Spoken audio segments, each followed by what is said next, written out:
AI కి father of AI అని పిలువబడిన జాఫ్రీ హిమ్టాన్ కి నోబెల్ అవార్డు వచ్చింది.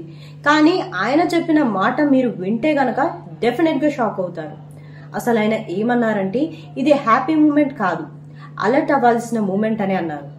ఎందుకంటే ఏఐ డెవలప్మెంట్ చాలా ఫాస్ట్ గా వెళ్తుందని, రేపు ఏఐ మనుషుల కన్నా చాలా బెటర్ గా థింక్ చేస్తుందని ఆయన వార్న్ చేశారు. అసలు అదే రియల్ డేంజర్ అని కూడా చెప్పారు. ఆయన ఏఐ ని న్యూక్లియర్ పవర్ తో కంపేర్ చేశారు. బాగా యూజ్ చేస్తే మంచిదే, కానీ తప్పుగా యూజ్ చేస్తే గనక చాలా డేంజర్ ఉంటుంది అని చెప్పారు.